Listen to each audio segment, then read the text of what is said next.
You push your finger an inch into the soil, and it feels dry. So you water.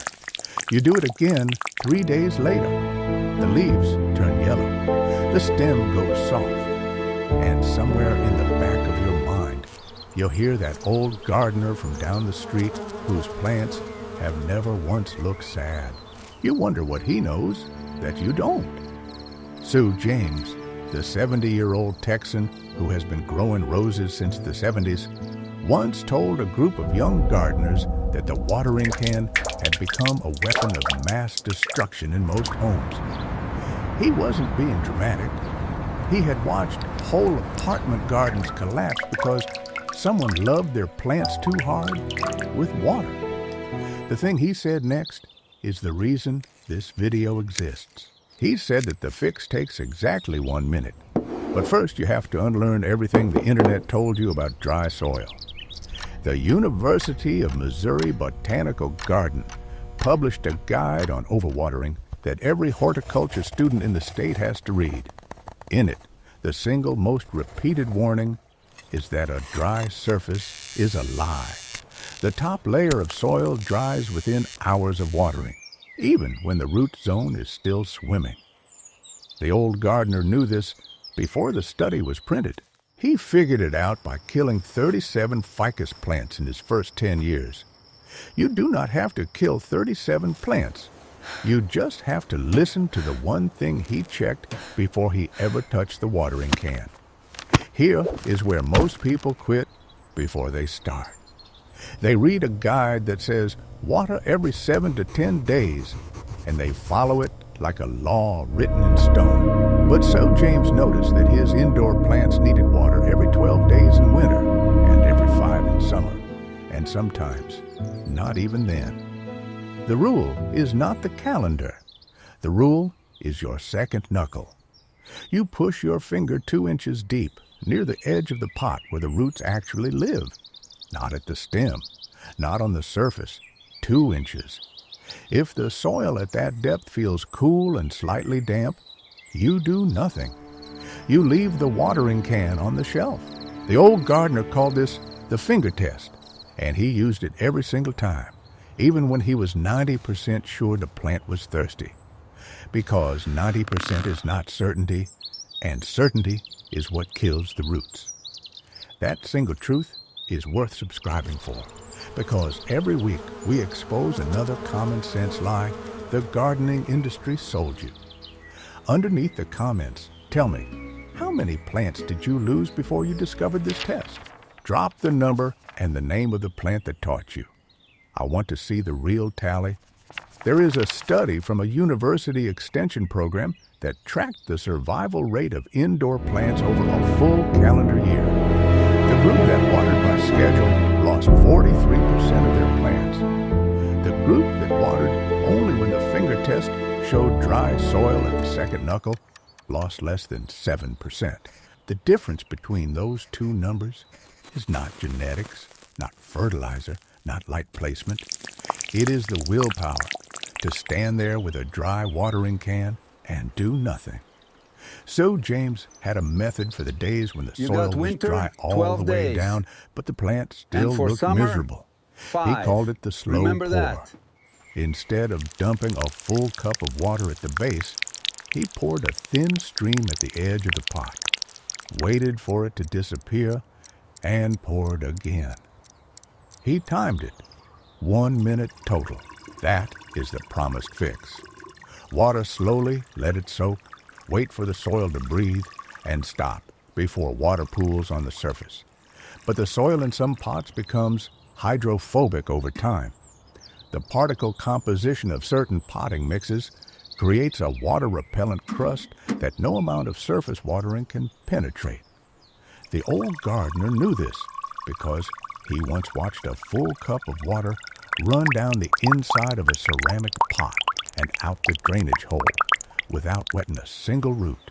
The University of Horticulture calls this the hydrophobic layer.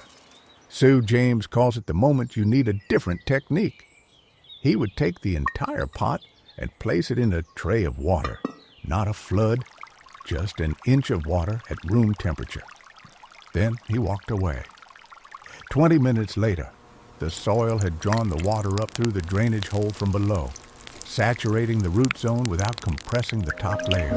That is the bottom watering method that the University of California Extension recommends for compacted or hydrophobic soil.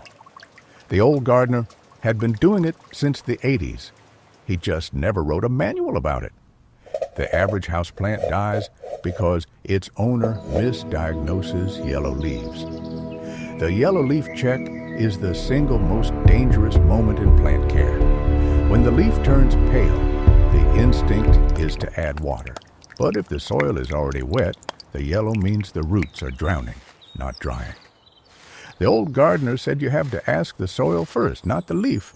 The leaf lies. The soil, when you touch it at the right depth, always tells the truth. Sue James had a rule for the visual check as well. Heavy pot means wet soil. Heavy pot after 4 days means water is not leaving, which means the roots are sitting in a bath. He used a cheap kitchen scale once just to test it. The pot weighed 4 pounds after watering. 3 days later, it still weighed 3.8 pounds. That told him the drainage was wrong or the soil was too dense. He cut the weight problem by mixing 1 part perlite into 3 parts potting mix. The water started moving through in hours, not days.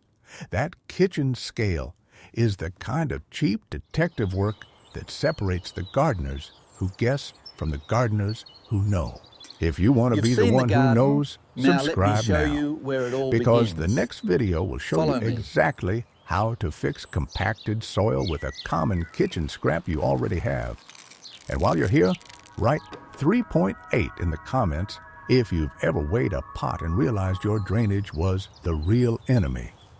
If the pot feels light, that is when you water. Light pot means the soil has released enough moisture for the roots to demand more. But even then, the old gardener never watered without the finger test. The scale tells you weight. The finger tells you depth. The two together tell you everything. The myth that daily watering keeps plants healthy was shot down by the horticultural data years ago.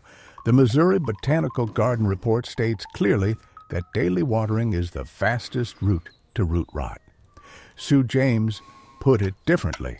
He said that a plant does not need a sip every day any more than a human needs a glass of water every hour.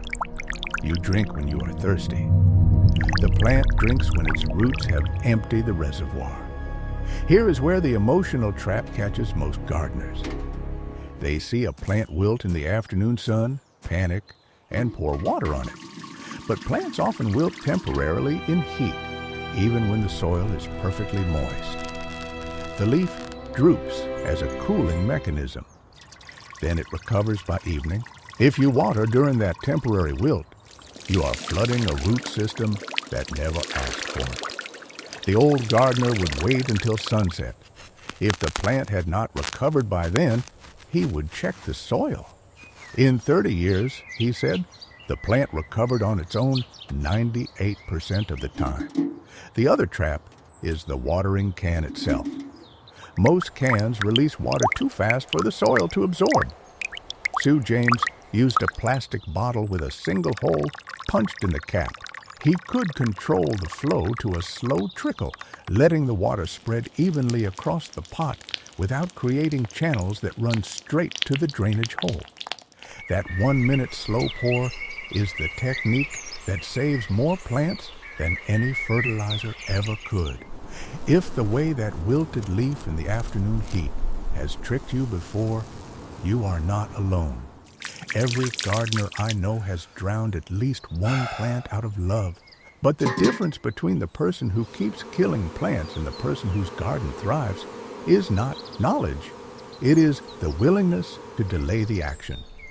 To stand there with the watering can in your hand and say, "Not yet." The old gardener had a phrase he repeated to every beginner who visited his backyard. Your grandmother had it too. He said that the roots are like lungs. They need air as much as they need water. When you flood the soil, you drown the lungs. And when you drown the lungs, the leaf turns yellow, the stem softens, and you blame the light or the temperature or the fertilizer. But the whole time, the cause was standing in your hand. Sue James harvested his first rows of the season 4 days after a period of heavy rain. He had not watered in over a week.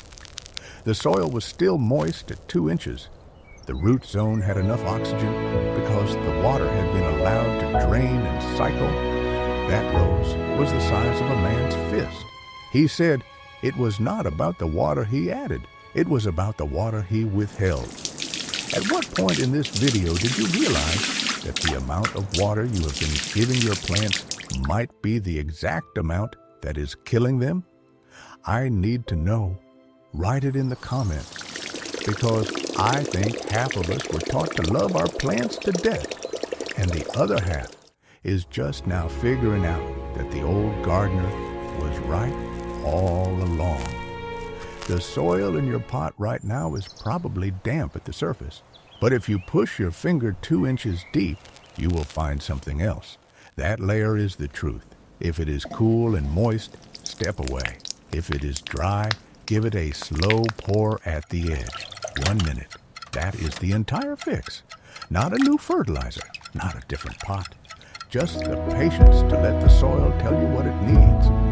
That patience is the one thing no store can sell you, and it is the only thing that will save your next plant. Subscribe now so you don't miss the deeper dive into what happens when you combine slow watering with the organic matter hiding in your kitchen. The next video will blow your mind. And before you leave, drop a single word in the comments. 1 minute. I want to see who is ready to stop drowning their garden. Some people hear this and think it is too much work. They want a formula, a calendar, a set number of days. But you are not that person. You are the kind of gardener who wants to understand why the plant is dying, not just how to stop it from dying 1 more week.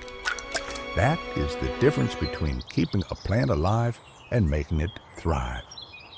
The old gardener is gone now. His roses still bloom in the neighbor's yard, but he is not there to show the new people how to use the finger test. So that job falls to those of us who remember.